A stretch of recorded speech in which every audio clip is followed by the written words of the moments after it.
Hi, Shri. Hi, Jeremiah. How are you? Well, thanks. And you? I'm good, thank you. Cold, but well. Yeah, no, listen. Yeah. I live in Howick, so it's super Oh, cold. it's been free. Oh, okay. You 10 times worse. It's like mountain weather.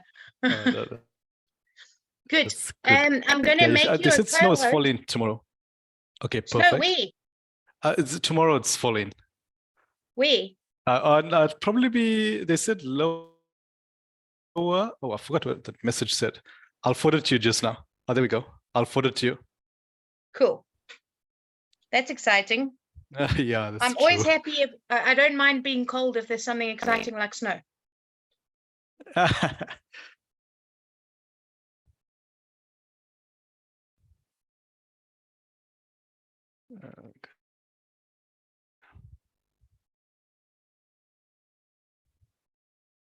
I can't find your WhatsApp.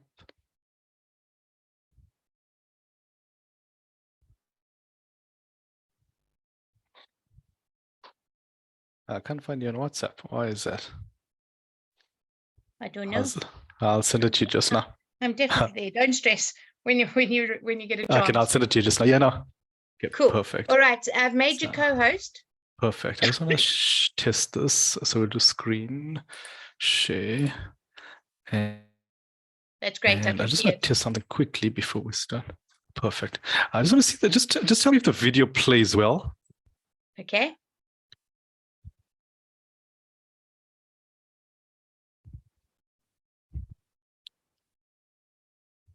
Okay, I can't hear the sound on the video. Oh, so okay. when you share, yeah, when you go into the share block, yeah, I'm just trying to remember how it is. I think it's on the right hand side. There's those three dots or whatever, and it's then if you click them, there's one that says share sound. Okay, let me stop that first.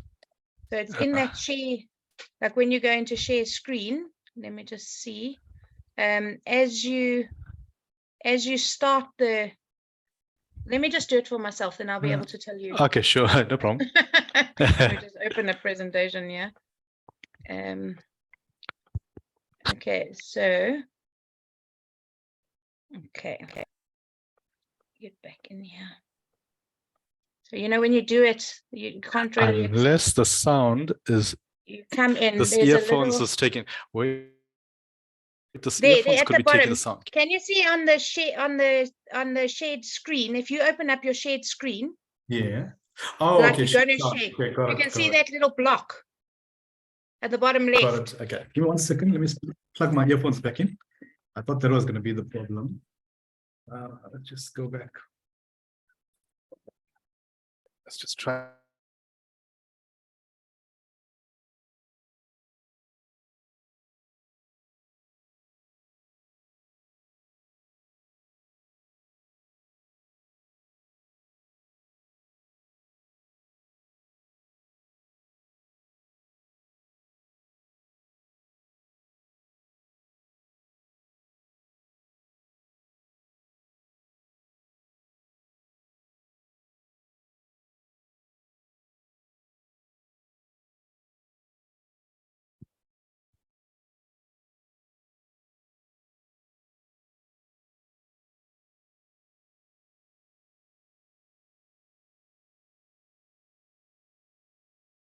Good evening, the ladies that are here so far. I'm just going to give it a few more minutes while we wait for everybody to come in.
right, I think I'm going to start, and I'll just let in everybody as they come through in their drips and drabs. So good evening, everyone. Welcome to Women in Business and to E-Preneur. And this is week 2 of our E-Preneur program. Remember, it's a 6-week-long program. And we are very fortunate enough this week to have Jeremiah from Terabyte with us, and he's going to share his expertise around cybersecurity. So we thank him for that, and we appreciate you coming to help us and sharing your expertise and your time with us, Jeremiah. So Jeremiah is going to do his presentation, and then there will be some time at the end to ask some questions of Jeremiah around what he has shown us.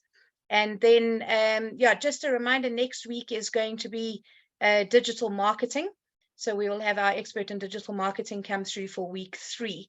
So I hope you're getting real value out of having these sessions at Women in Business, and that you're learning to be able to grow your business digitally in a safe and beneficial way.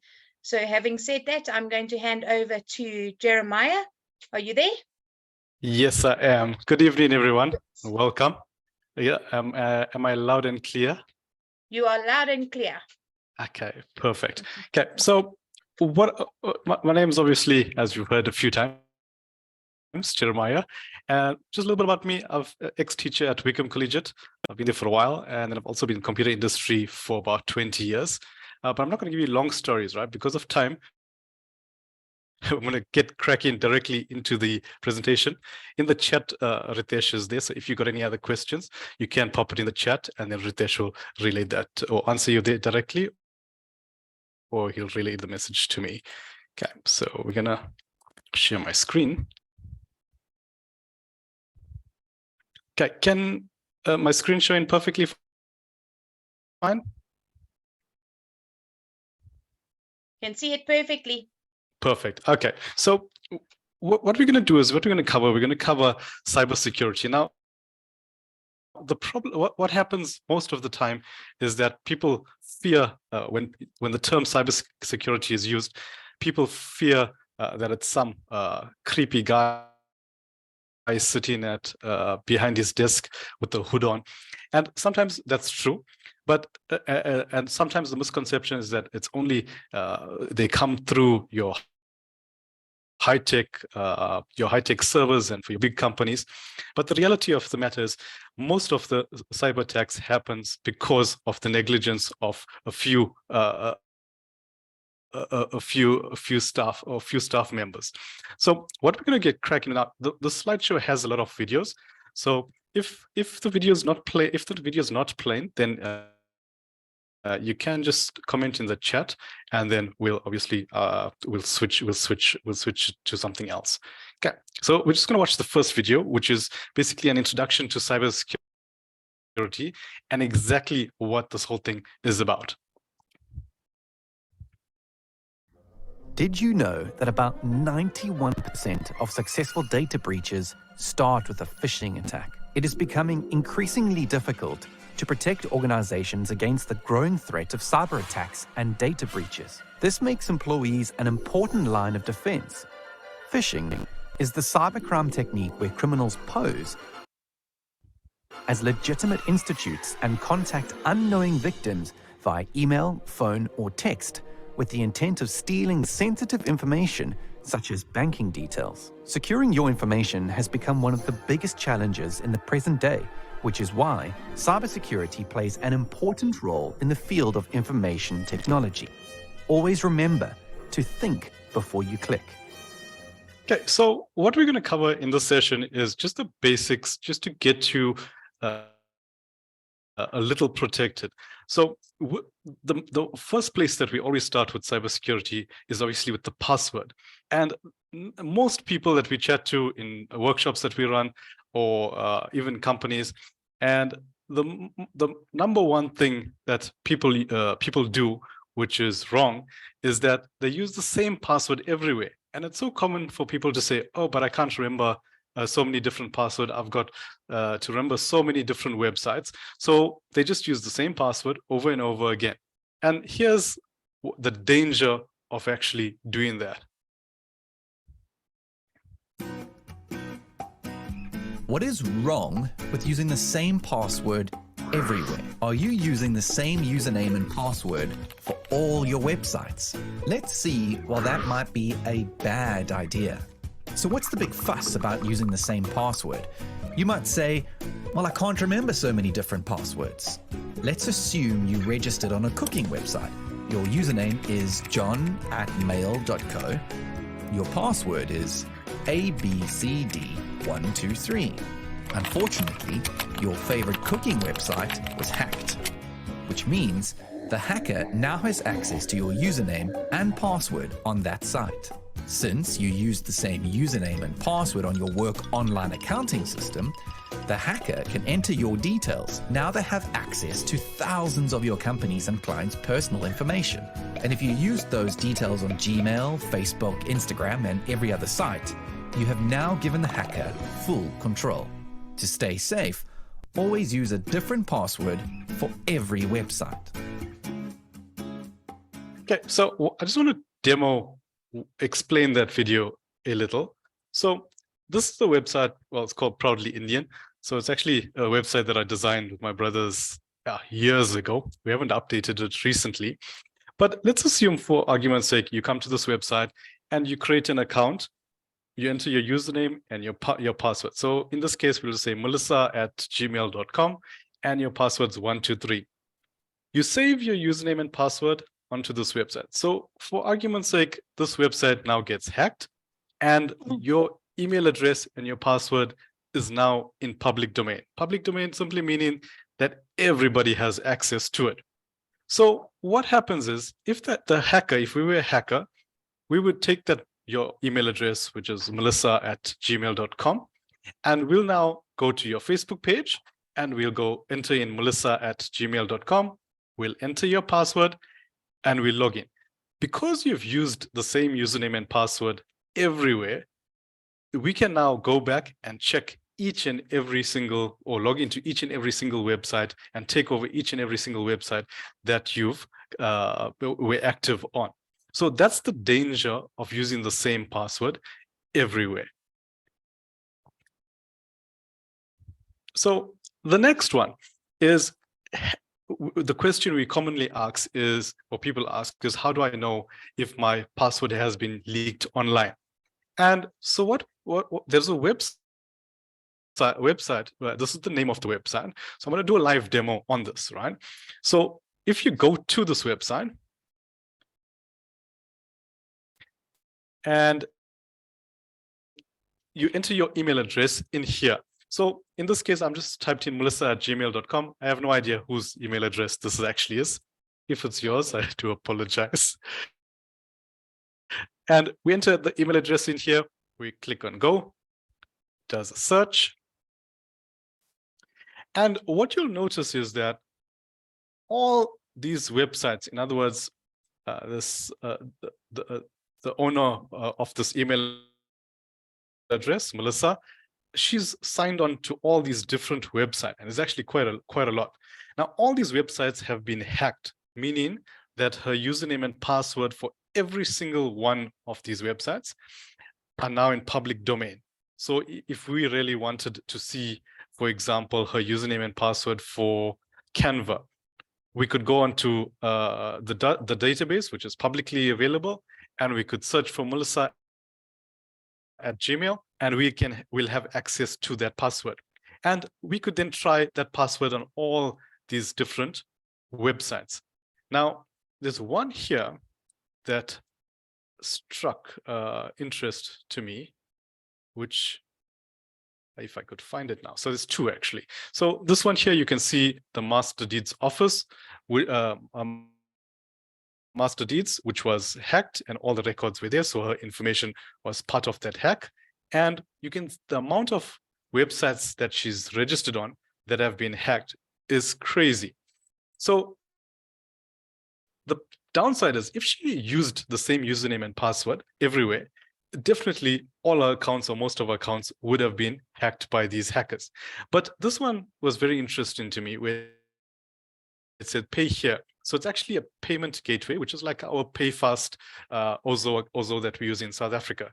And if she used so I'm assuming she would have used a secure password on here. And if she used that password on other websites, the hackers or the public now have access to that. So I'll strongly advise after the session for you to go to this website, and then you'll basically enter your email address to check if your address, or if, like how we showed Melissa's account, where there's different sites like Canva and that payment method that's listed.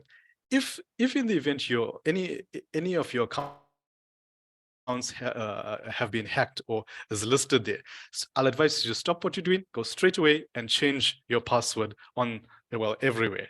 And if you use the same password for everything, the biggest advice we'll give you is to stop what you're doing. Not now. Well, don't stop the don't leave the seminar just yet.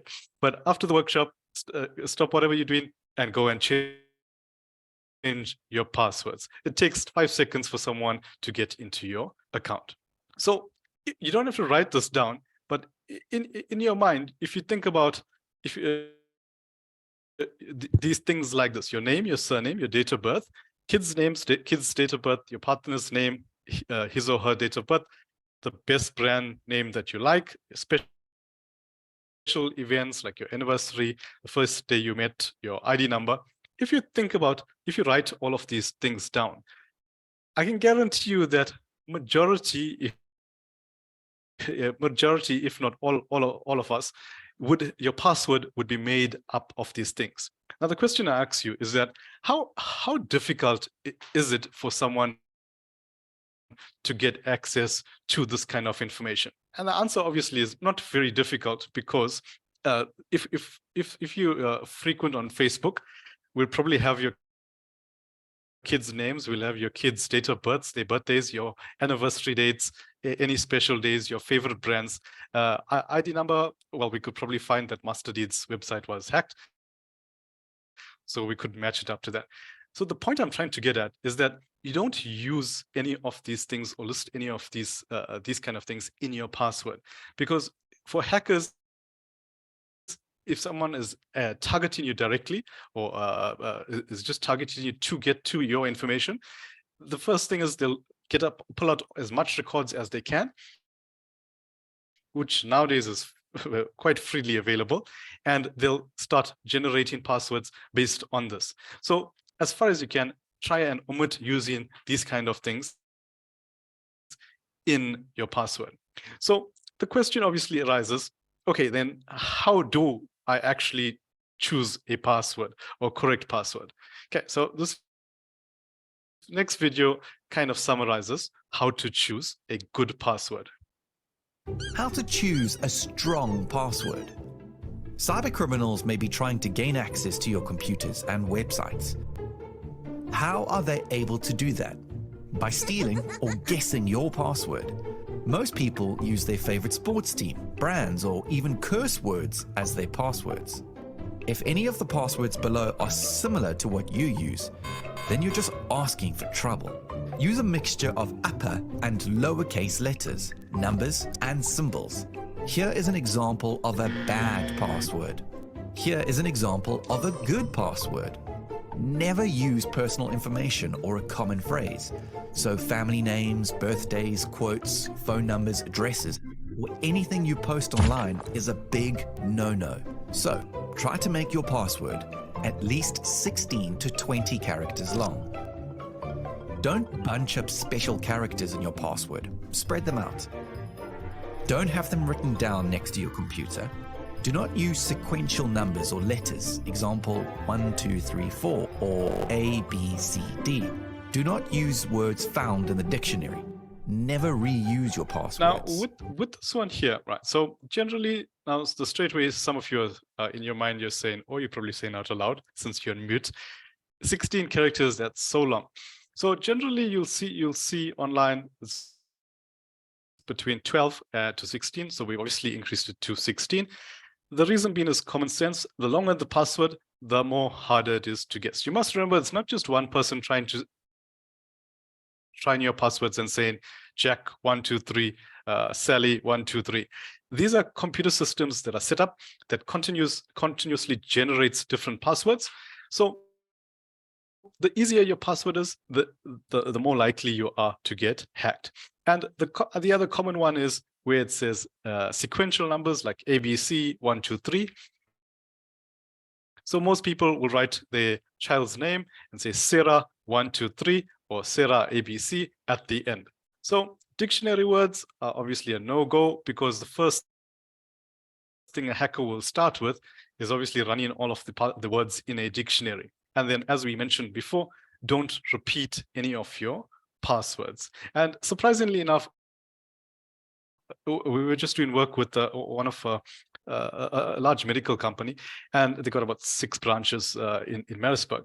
And so they sent us their social media username and password for all. There was about, I think, six networks, and even for their Gmail account. And the password was literally, I can't mention the name. I hope the person is not in attendance, but the password was literally PMB and 3 more letters and the number 1. And the problem with that is the password was part of the email address as well. So we've just sent them an email to change the passwords immediately. But as funny as that seems, most people, large corporate companies, sometimes use simple passwords, but that simple password has access to thousands and thousands of records.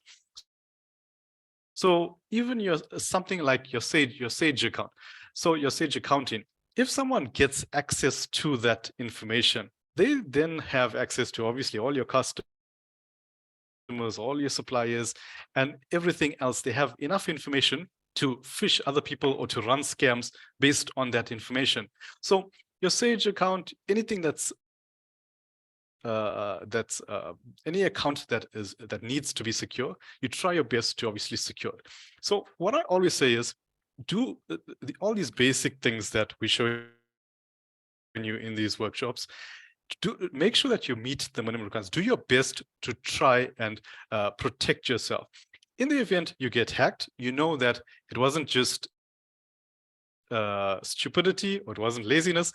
You tried your best to put all these things in place and you still got hacked.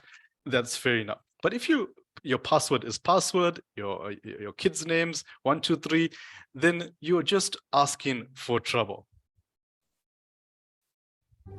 You wouldn't share your toothbrush with anyone, would you? Treat your passwords the same.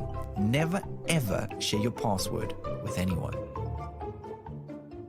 Okay, and so I'm hoping so far there's some light bulbs that went off, that there's some awareness that's triggered off in you. And another common one that I'm going to show you a live demo of is why you should stop saving your passwords in your browser. So for this example, how we're going to work this is, let's assume for this laptop that I'm using, it's doing something funny. So let's assume my Microsoft Word is not opening. And what I'll do now is I'll take this laptop and I'll walk into, let's say, Incredible Connection for argument's sake. I walk into Incredible Connection and I give this laptop to the guy at the counter. He passes it on to the back. And let's assume there's a young guy that's, we'll just say he's a little bit dodgy for now. And they've just hired him. He's he's an intern. He's coming to fix computers. So they give him the laptop to check out. Now, this is what he can do. And remember, what I'm showing you now is a 10-year-old child can do it, a 5-year-old child can do it. There's no magic in it, right? So we're not using anything magical. So if you open your browser, which is here, so this is the browser that I was on. So the technician will open up your browser. Now, remember, although I'm using it as an example with the technician, this could be your coworker. Coworker says, you know what, please let me your laptop. I just need to send an email for 5 minutes. Okay, you know what, can I please just send an email to the boss in 2 minutes. Now, what they'll do is they can open up your browser, click on settings, right? So it's your normal. Now, this browser, I'm using Firefox. It'll be exactly the same for whether using Edge or Chrome. and we look for saved logins. Now, here you can see, okay, I've got an FNB account, and we've got James, which is the username. And if we highlight that, you can see the password. So in 10 seconds, I could take out my phone, take a photograph of this, and I've got a copy of it. Here, same story. There's the Gumtree account. I'll unblock that, and I've got it. So the passwords are not hidden at all. So if we wanted to, with some browsers, now this one's slightly different where you've got to go each site at a time. Some browsers have them all listed in one shot, so we can just unhide the password, and take one screenshot or take our photograph, take our camera out, take a photograph, and we've got access to all of this. Again, as strange as see. So when you see that pop out that says save password, please don't do that. The next exercise, so the first one we said we're going to check your passwords. You're going to go to the first one we said we're going to change your passwords. If you use the same password over and over again. The second thing is we said you're going to go to that website and check if your email address has been leaked, your details have been leaked online. And the third thing is you need to do as a part of your exercise is to go to your browser, web browsers, all your web browsers, click on the settings. And if you click on settings, just fiddle around and you'll find something that says saved passwords. You need to then go and delete or remove all of these. So you'll click on it and you'll remove. The reason being is the access, if a hacker, if someone, for argument's sake, gets access to your machine via a virus or via some software, the first thing they're going to go to is they're going to go to your browser, and you have now given them access to every single account, or every single time you've clicked save when it popped out, you've given them access to that. So to protect yourself, clean out your browsers as soon as you can. And last week I was with one of the companies, local companies, and it's a huge company, and the CEO's computer, we're just testing something on these emails, and I saw him click save on the browser. And so I said, okay, let me just check something for you, and I'll show you something. And I clicked on his passwords, and his credit card details are there, all his every single banking, and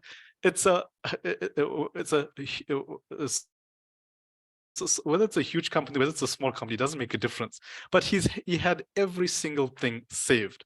And same, the convenience of clicking save and just logging in could cost you your entire business, and it could cost you every single cent in your bank account. So I'm just gonna go back to here. Are there any questions? Okay, we'll take questions right at the end. So if you got any questions, you can at the end, then you can just make notes, and then at the end we'll go through them. Okay, so this is another problem we have when dealing with companies, big and small, exactly the same thing. Before you share your password with anyone, you need to think twice, or even think 10 times before you give anyone your password. If you're in a large corporate as well, it makes it it's even a little bit more tricky, because you share your password, people logging into your computer, your credentials, they can set you up, or they can to get fired, or they can obviously use your computer to run a scam, or run something illegal, and obviously everything comes back and points to you. We had a call from a CEO, and he said, "I'm here at the mobile shop. Please speak to the consultant. He's transferring my phone emails, but it's not working." So he hands over the phone to the consultant. The consultant says, "Hi, sir. The emails are not working. We use the password XYZ123, and these are the settings." We said, "Change the port number to 587. Once he did, he said, "Thank you, sir. It's now working." Great, right? The CEO of a large company now has his phone emails working. Wrong. The friendly consultant now has the CEO's credentials. So The consultant goes home and installs the CEO's email on his PC and now receives a copy of all of his emails without the CEO knowing. The consultant can now reset most of the CEO's accounts and lock him out, and he can now set up phishing emails to his clients. Another common scenario is when the printer company comes to set up scan to email. This email password is just handed over to the technician, whom the company has never seen before. He can now send out emails pretending to be part of your company. Don't trust anyone with your password. Always enter it in if required. Treat your email password the same way you would your bank PIN number. Don't trust anyone with your password. Now, the previous one that we saw, it was a true story. Yeah. So all the animations, all these animation videos are all done in-house. The Ritesh was somewhere on the participants. Yeah. He designed some of them, and the voiceover was done by a voiceover artist called Simon. And the true story, the CEO walks in, he phones me, he says, I'm here, my email's not working, gives the phone to the guy at the Vodacom shop, guy enters it in. He doesn't know that guy from a bar of soap, but he's given him his email address and a password. That guy, if he could be an honest guy, or a dishonest guy, no one will know until obviously all his finances are disappear. So my advice is never ever share your password with anyone. You got to treat it, because once people have access to it, the problem is people fear the IT technicians, and what happens is they with the IT technicians, they fear that they don't understand enough, so they just hand their devices over freely. They've got personal accounting, they've got clients' files, clients' information, all saved on that machine, but they willingly hand it over to people. So always make sure that you keep your password or protect your password like you would your PIN number. Okay. So this video, I hope it's going to play clear on your side. So they just went out onto the streets to ask people what their password is. We're talking about cybersecurity today and how safe people's passwords are. What is one of your online passwords currently? It is my dog's name and the year I graduated from high school. Oh, what kind of dog do you have? I have a Chihuahua Papillon. And what's its name? Jameson. Jameson. And where'd you go to school? I went to school back in Greensburg, Pennsylvania. What school? Hempfield Area Senior High School. Oh, when did you graduate? In 2009. Oh, great. It's like my cat's name and then just like a random number. Okay. Have you had this cat for a while? Yeah, she's my childhood pet. Aw. And what's her name? Her name is Jolie. Jolie. So like a password of yours would be Jolie and then a number. Yeah. Like number 1? Like my birthday. Oh, when is your birthday? June 12th. Oh, nice. And what year were you born? 95. Oh, great. So Jolie 6/12/95. Yes. Got it. So you mean to give my password right now? No, I cannot do that. But we all want to know what it is so we can tell you if it's strong or not. Oh my goodness. Let me think. Okay, one is Tel Aviv. Yeah. 468, and then Israel. It's only 3, but it's for me it's strong enough. Ireland, 1, 2, 3, 4. Gemma, 1, 2, 3. Spelled Gemma. Well, most of them are Italian. Oh, beautiful. Yeah, so like what's a good Italian password? My grandma's name. What's your grandma's name? Maria. Maria. So Maria is your password? Oh yeah, now you know my password. Oh yeah. Yeah. Okay, so I hope that video played clearly. But as again, as weird as that video is, it's not difficult to get people's passwords. You literally ask for it, and people will send you the passwords. So always make sure who you're getting the password, who you're giving your password to, what's the reason for it, so that you obviously protected as much, you're protected as best as possible. So one of the main things, sessions that we do with cybersecurity is obviously email phishing.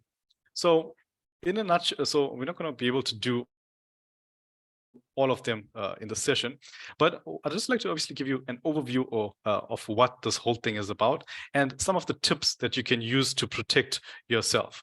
Now, this story here, everybody knows the Little Red Riding Hood. When Little Red Riding Hood arrived at the cottage, she opened the door quietly and found Grandma lying in bed. "Hello, Grandma. Mother asked me to bring you some food and flowers." "What a sweet little girl you are. Come closer, my dear." She took a step closer and realized there was something different about Grandma. "My, what big eyes you have, Grandma. All the better to see you with. Come closer, my dear." Red Riding Hood took another step closer to the bed. "My, what big ears you have, Grandma. All the better to hear you with. Come closer, my dear." Red Riding Hood took another step closer to the bed. "My, what big teeth do you have, Grandma? All the better to eat you with." Just like in the story of Red Riding Hood, there are always warning sounds to look out for. This is why the main challenge at the moment is awareness and good practice among users whose computers have become highly exposed. 90% of attacks are caused by bad user practices. If you have the slightest doubt in your mind about an email, always check with your IT support team, or you and your company might get eaten by the big bad wolf. Now, most of these attacks, now that's why we say it's actually increasing every day, every few months, is that most of the attacks happen, or most of these cyber attacks onto companies. Sometimes you hear the company has been hacked and people are asking for ransomware and all these funny things, and all the company machines are gone down. 91% of all those attacks throughout the world happen because someone clicked some link that came in via an email. So most of the time, these scams, whether it be scams, whether it be malware, viruses, most of it comes from someone clicking a link and obviously exposing the entire company. And when we were at chamber and someone was asking the questions, and I mentioned that sometimes everybody else in the organization, if you're a big organization, all your staff members are well or IT kind of equipped or savvy. But what happens is you employ or get an intern that comes in, and this intern sits at the PC. You give her an email address and access to the network. An email comes in, and she clicks the link, and what happens? Your entire company crashes in 5 minutes. Everything you've worked for crashes in 5 minutes. And it's not the cybersecurity thing is not like something where people are not familiar with it anymore. It's so common every day. It's happening every day. And last week there was in our office block, and one of the CEO phones me, and it's a quite a big accounting company, and the CEO phones me. He says, we've got a problem here. Can you please come up? So I went up. So what happened was a new lady came in, and an email was sent to her from the CEO, so pretending to be the CEO. And it says, "Hi, please can you go out and buy 8,000 Rand worth of voucher cards, vouchers for Apple Pay and for Google Play stores, and send me back the numbers. It's going to be a surprise for the staff." And man, my heart broke for that girl. The email said, coincidentally, it said, please, I'm just going out for a meeting, so please don't try to contact me. And coincidentally, the CEO left his office and walked out. And this poor girl went out to the mall and she went and bought 8,000 rand, swiped her cards, all her cards, and bought 8,000 rand worth of gift cards. So when she came back, she left it on the CEO's table. And then he says, "What's this for?" And then she says, "No, you said must buy it." And then when we investigated, the email was basically spoofed. So spoofed, what spoofed simply means is that you commonly get these emails that from Standard Bank or FNB, and it actually says at fnb.co.za. So it's from a legit email address, or looks like a legit email address. So my question is, if Standard Bank and FNB and all these huge companies can be spoofed, the smaller companies, the smaller companies with smaller hosting, what chance do you stand? So it's, you have to protect your stuff. And when we were at Chamber as well, and I was relating the story, and there was a company there, and about five of the staff were laughing. And during tea, we asked why everyone was laughing. And they were laughing because the exact same email went to, an intern came in, the email went to the intern, and the intern went out and bought a whole lot of, I think it was 15,000 worth of vouchers. So it's simple education that, or simple education or awareness within the company that helps prevent all of these things from happening. And unfortunately, it's getting more and more difficult. Previously, we used to just say, just check for spelling errors, just check the links, they don't look weird, and would have been sufficient. But the attackers are becoming much more savvy. The grammar, the email signatures, all of those have improved tremendously. So it obviously puts everybody else, makes everyone else more vulnerable. And South Africa has moved up the rankings.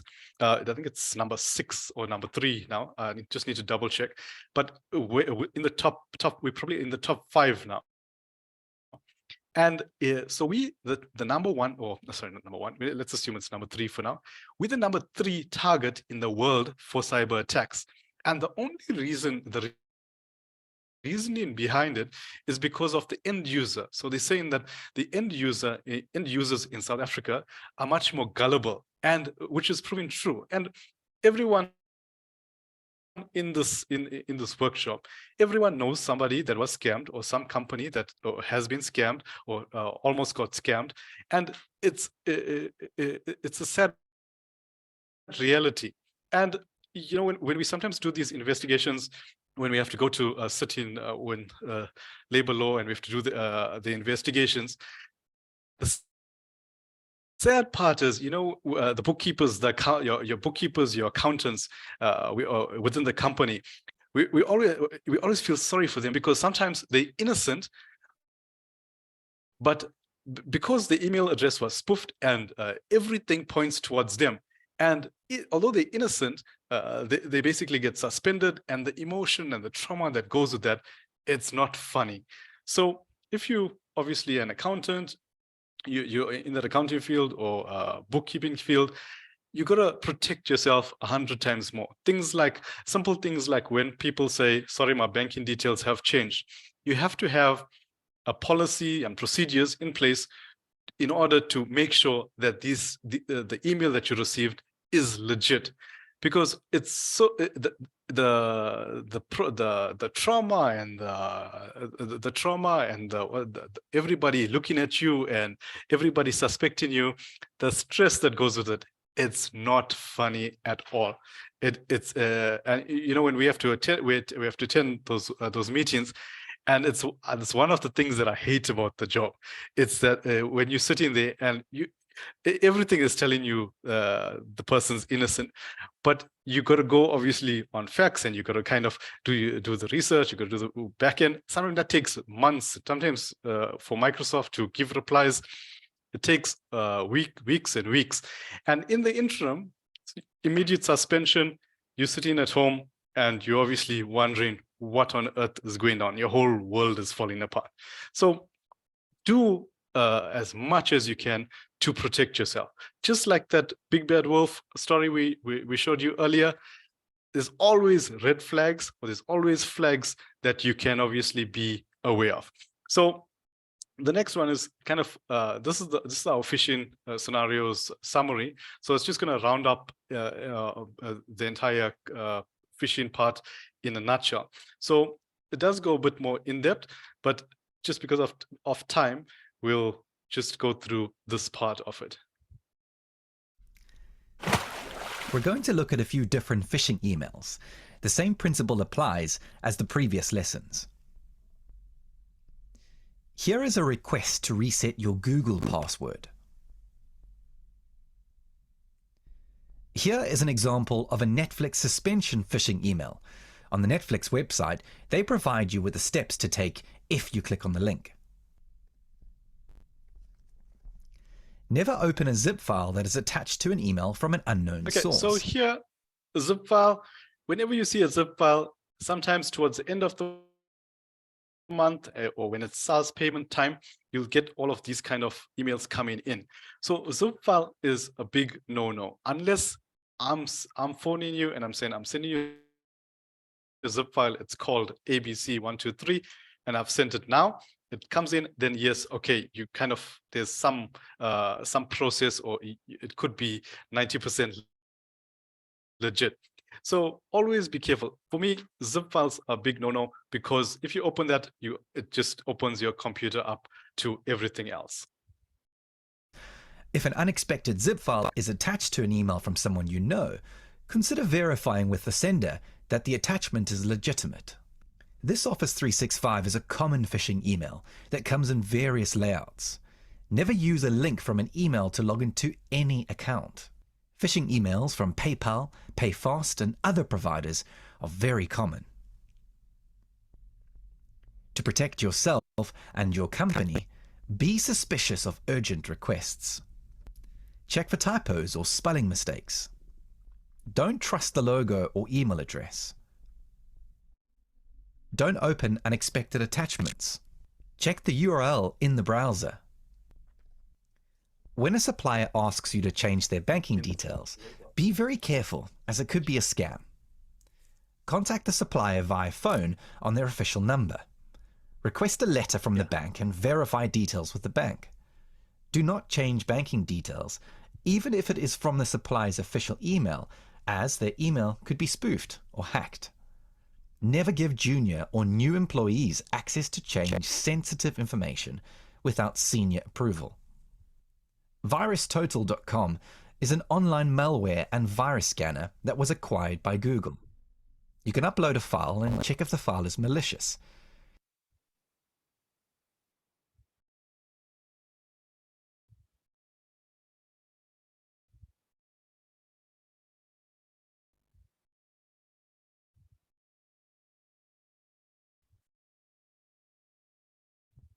The site also allows you to check a website link to test if the site is secure.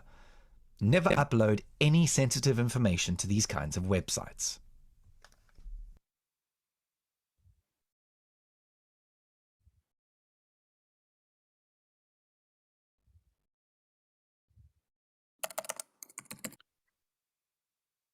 Okay, so on that last slide, it's the comment that was made there is don't upload any sensitive information to these kind of websites.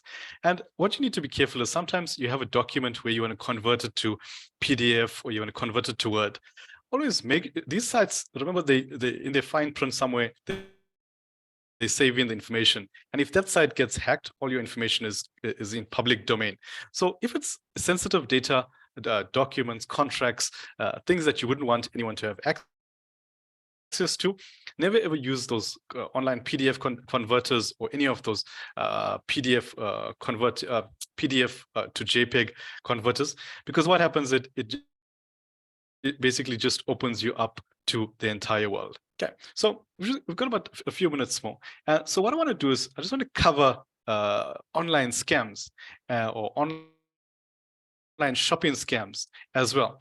And with this one here, this is becoming more and more, it's getting more and more ridiculous every day. So I just want to get the link quickly. Travel scams. Just going to copy that. And we'll go to our browser. Okay, let's just paste it in there. Okay, so this one here, this is actually coincidentally, it's the same accountant that where the lady bought the gift cards. It's the same CEO. He phones me. He says, you know what? I've bought some toys for my children, but they haven't arrived as yet. So I said, send me the links and I'll have a look for you. So he sent me the link, and then I've just circled a few things on the website, and I sent it back to him and said, don't think your toys are going to appear. And the same thing happened actually about a month ago. One of my friends says, Woolworths got this Woolworths warehouse store that the things are going ridiculously cheap. He says a shoe was 1,500, and I paid 300 for it. So I was like, okay, send me the link. Let me have a look at it. So he sends me the link. I went to the website, circled a few things on it, sent it back to him. I said, I don't think your shoes is going to appear or arrive. So this is, as I said, is getting more and more common. And then one of the teachers from Wickham, she says, Jerry, I'm just about to buy the stove online. We're replacing our stove. This thing is really cheap, but can you just have a look at it?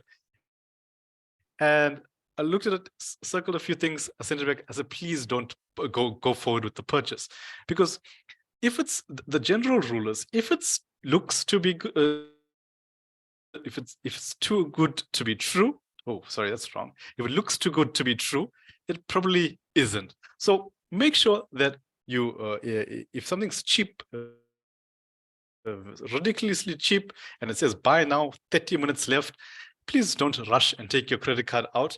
Take a few minutes to save your, to check the website out that it's legit, and that everything is in order before you purchase it. Now, with this one here, so this is EduToy, and the website, if you click on the website, you'll see, well, now, previously it was a website here, but you can see now the website's shut down because obviously people have been reporting it. Let's close this one. Let's close that one. Just go to this one. Okay, let's go there. Just gonna go back there. So people have been reporting it. But if my friend who purchased these toys, wonderful toys for his children, if he just went to their Facebook page and if he read, it would have said paid and never got anything. And you can see there's a good day and there's some comments here. Okay, first I'm looking at these comments. But you can see for me, what I would advise is obviously the feedback I would have given him. I would have said, okay, the date is 24th April. They don't have anything further than that. There's a few posts that are on their Facebook page. So straight away, that rings a bell. Then they've got a cell phone number that's listed, So that's obviously another red flag. Okay, nowadays businesses do use cell phone numbers, but no address for me, no postal code, no helpline. It rings a few bells. And if you phoned the number, so well, after the drama, then we've got one of the forensic investigators to phone, and the lady says, sorry, you got the wrong number. This is a private number.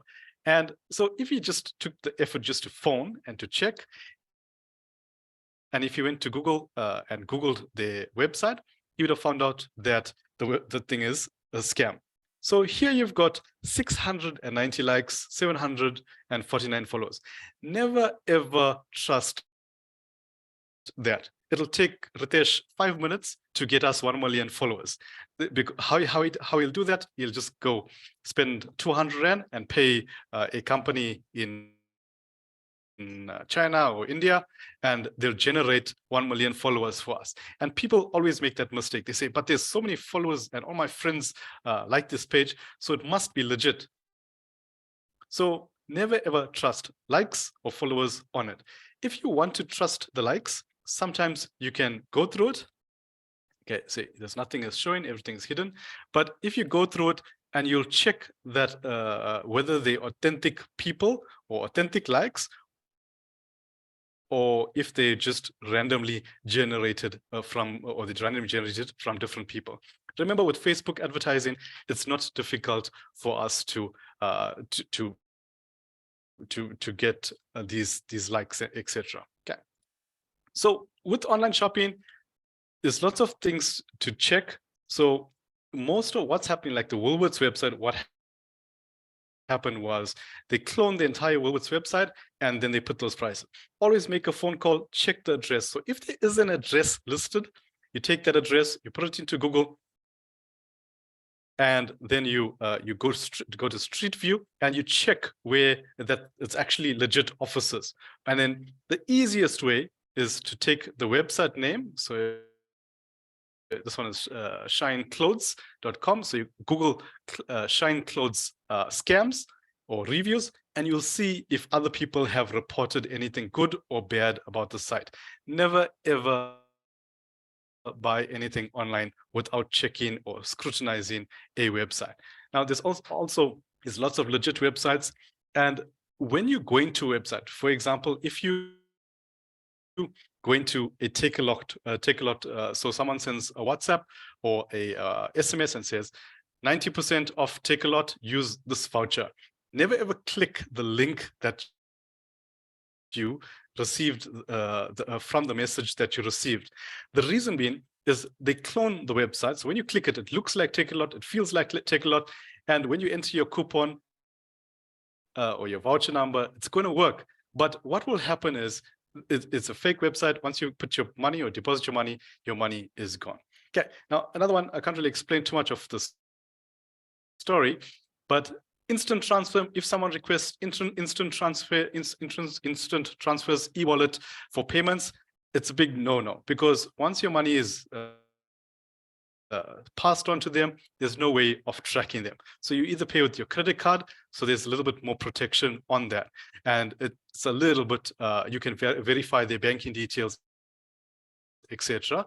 beforehand. Okay, so I'm going to stop the roundup there. And what we're going to do is I'm just going to allow for questions. So are there any questions at this time?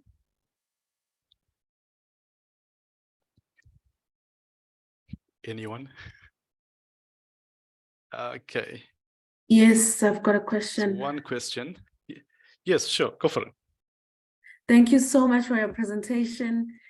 It made me very scared because my passwords are just. That's good. That's good. That's what I wanted to do. Oh, you wanted to make us scared. But my question is, yesterday I was approached by someone, I don't know where they got my number from. They're saying I can make money by liking the YouTube yes. videos. Yes, correct. And they were willing to pay me money for just subscribing to 3 channels. So what danger is there in people getting you to subscribe to channels that you've got nothing to do with? Okay, so what happens is when you click on that link, it basically so there's 2 ways to it. So when you click on the link, it either can activate a virus or it can activate a fake website. Or what happens is when you click subscribe, it's going to pop up and say, what's your email address and password to log into Gmail or to your Gmail account, which is kind of part of YouTube. When you enter that username and password, it's not going to YouTube, it's going to whoever sent you those details, and then they now have access to your account. Okay. Thank you so much. No problem. Okay, anyone else? Any other questions? Now, Nontobeko has a question. You can unmute yourself and ask. Hi, thank you for the presentation. It's really eye-opening. Okay. Can I ask, can we trust the computer or whatever device you're using to delete your passwords, like as you advised that we should go, like if you have passwords saved in a browser, just go and like delete them or have them changed. Can we trust that that information is going to be like completely deleted? Because I once heard that you can never delete something. Like so there's two ways to that. So if you go to the browser and you remove it, it is actually removed. So the way that I showed you. But what people are talking about is like, let's assume if you've got photographs on the hard drive or if you've got documents on the hard drive. And it's another common mistake that companies make. They take a laptop and it's a CEO's laptop. Then they just create another username or password and they hand that out or give it as a donation. But all the information is still on the PC. So it'll take a technician 10 minutes to recover all the files, etc. So there is a process which your IT technician will use to completely wipe out or format the hard drive. And we've picked up machines. Sometimes the companies will give us a laptop to donate to a school. We take the laptop, we put it on before we do the test, and we find all the documents, all the financials, all the customers' details. And then we obviously have to go back and now format it and then inform them that this is what happened and please don't make sure it doesn't happen again. So with that said, the way that I showed you to answer your question, yes, it's that'll delete it off there. Okay, cool. But nothing is, but correct. They are correct in what they say. Nothing is gone forever. All right. Well, at least we can delete the password. Just a second question. Is there a law in South Africa, as far as you know, that compels companies to protect our information that we give them? I'll make an example. The one time I was trying to book a flight and I got an error message. So then I texted them on WhatsApp to help me with the error. And then the guy I was talking to requested me to give him the card details and the number that was like sent to me. I don't know what number that was. That thing though. Reference, Yeah. So then, I mean, I had to, because I'm trying to. He's helping me. I'm the one who came to him. It's not like it's not the other way around. So, but now that information is with him. Correct. So is there a law that compels them to protect that information? Thank you. Correct. So I'll give you the law now. So a little bit about the law. So, but what you got, with that, because you contacted them, you obviously need to make sure it's from the website, it's from their actual contact number. It's obviously a legit company. When you give in anyone, the rule applies across the board. You can't give them your card number, because that's how they kind of pick it up on the system. The reference number is fine, but you never ever give them obviously the CSV number behind the card or the expiry date. They wouldn't need that for anything. If you really want to play it safe, then you normally give them the last 4 digits of your credit card number, and that should be sufficient for them to pick up your details. As far as the law is concerned, so that's kind of, so I'll explain after this the entire course. I'll just show you a demo of the entire course. So we've included obviously POPI training. So POPI, the cybersecurity goes hand in hand with POPI, with the POPI Act. And what happens is, by law, people are they have to protect or have things in place to protect the data. The same applies to all of your companies. You have to protect your data. You have your customers' data. You have to have things in place. At the moment, there was currently there's about over 500 complaints with the registrar, which is basically the guy that operates POPI. We can call it that. And but no one has been fined as yet, but it's coming very soon, where they're going to start finding people like crazy. So it's a good time to obviously start protecting yourself, or to make sure that you've got things in place. Anyone else? Let me just show you the course, right? So the course that we did was it's a cybersecurity. So it's basically an online course. So what we're doing is we've obviously given the women in business crazy offer of 70% off. So this offer will last until end of July. So it covers some of the lessons that you saw before. That's kind of part of the lessons that are in here. So if you're interested in it, you can just pop us an email. Ritesh will put our details in the chat. You can copy it off there. So just email us and obviously just use the reference number WIB 2023. So I just want to show you just 1 minute what the course actually is. So you'll just get a username and password to log into the portal, and it's built up of lessons, different lessons. So in all, there's 25 lessons. There's an assessment that you can take, which generates a certificate for you from the auditor. And in this course, it's included the your POPI training. So there's 12 full lessons on POPI training, explaining all the different terms of POPI. We also included the actual POPI toolkit, which also comes for free. And we've also included posters and social media kit, simply meaning the posters that you can print and keep in your office, or within your staff, you can share those posters or social media to create the awareness. The main thing with cybersecurity at this stage, there has to be continuous awareness amongst all staff. Otherwise, it just takes one person to click something and everything is gone. So the lessons that are important in this section will be these lessons, where it basically goes step by step, showing you what to click, what not to click. Now, this is built for the busy person. All the videos are less than 2 minutes, 3 minutes long, because it gets to the point and they kind of easy enough for a 10-year-old to understand, as well as your CEO at the top of the company to obviously put things in place and to make sure that they don't make or they don't allow the company to become vulnerable. So yeah, so you can.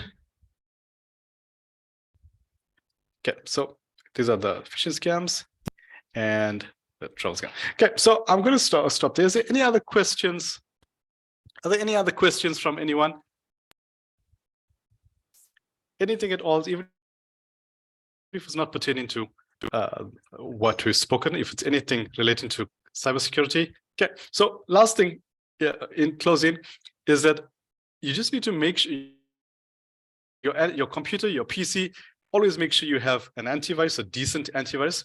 The free paid antiviruses don't apply anymore. 5-10 years ago, we used to promote that. We used to say, don't buy antivirus, just use the free AVG or Avast antivirus.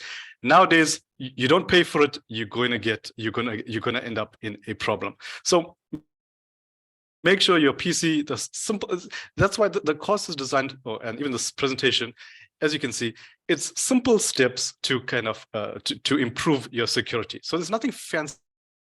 It's nothing technical that you need to do, but it's a small steps that you can do. So if you go to our website as well, Ritesh will put that in the link in the chat. On the website, you'll see it says cybersecurity. If you click on that, at the bottom, there's one important video that's there. Maybe Ritesh, if you can maybe share that actual Google YouTube link in the Google one, the Gmail. So Ritesh will share the Gmail, how to protect your Gmail. And most people are getting hacked because of the Gmail as a starting point. Because once they got into your Gmail, they now have access to everything else. So we'll put the link in the YouTube video for that lesson. And it's step by step. It shows you how to protect yourself or how to add extra layers of security to your Gmail. And that's the fourth thing that you need to make sure you do for your homework. Thank you very much for having me. It's actually been a pleasure. Well, thank you so much, Jeremiah. I actually have one quick question. Sure. How often do you recommend we should change our passwords? Okay, it's a common question. So if you've got your two-factor authentication which in there, two-factor authentication like an OTP that you use for your bank. So it does add an extra layer. So we generally recommend every 6 months to a year, but obviously with two-factor authentication. However, like the first videos that we covered, in the event you know there's a breach, or you type in your email address, you can see sites have been hacked, then straight away you change your password. Or if you're not sure, there's some doubt in your mind that you've entered it in the wrong place, or if you entered it into the same password that you use to your pay fast into a cooking website, then straight away, yes, change your password. But generally, we say every 6 months or so. But normally what people do is they just add an extra 1 or an extra hash, which does kind of defeat the point of changing the password. Yes, thanks. And those apps like on the Apple that are vaults for your passwords, are they any good? Okay, so it's a good question. So what generally the cybersecurity as a whole, these guys or everyone around the world, well, everyone used to promote LastPass. And one of the finance officers used to use LastPass. And then I said, this was about 5 years ago. And he said, so I said, but if I was a hacker, I'll try to get into LastPass because everyone's passwords are saved there. And he said, no, it's secure. We've got the paid premium version. And this year in January, February, LastPass, basically one of the IT administrators leaked a piece of code, and they had access and they got exposed, and they had to publicly announce that they've been hacked. So unfortunately, there's no secure place for the password. Where I recommend those passwords, those password managers, even those Apple and the Google ones, is for like a cooking website, your Gumtree. So where it's quick access, if it gets hacked, start again, doesn't matter. Yeah. But things like PayFast, your Standard Bank, your FNB, Sage Accounting, never ever. I would never ever recommend that. So you just got to separate them. Those things do make life easier. They are encrypted, but personally, I'll advise anything that's really sensitive, keep those passwords separate. And then so when we say keep it separate, not written down and stuck on the laptop. And are you safe? Do you feel safe using like Apple Pay or something like that on your phone? Yeah, the technology we use the Google Pay. The technology is there. It does help. However, one of the things, that's why I mentioned that we're sending that Google link, is to kind of secure the phone a little more. Remember that thumbprint that you have, that Z password pattern, the face recognition, that means nothing. One of the safety officers, safety companies, the huge, massive, the CEO's phone got stolen. Within 10 minutes, they took the password out and got access to all of his information. His Gmail address, that's the reason why I'm sending that video. His Gmail address got taken over. Until today, we've hired a Russian hacker, one of the Joburg hackers. Till today, no access to it. They kind of control his entire Gmail account with everything that he's got on there. So but you must remember that Gmail is your Google Drive and everything else that Google owns here. Yeah. Oh, thank you so much, Jeremiah, and welcome. Thank you very much for your expertise and your time. Sure. And also thank you very much for your generous offer of your cybersecurity course at such an awesome price. I'll make sure that those that have missed out but have paid for this course will know about that. Okay, but thank you so much, and thank you, everybody. Okay, thank you, everyone. Thank you for attending. Okay, bye-bye. Thank you. Bye. Bye. Bye.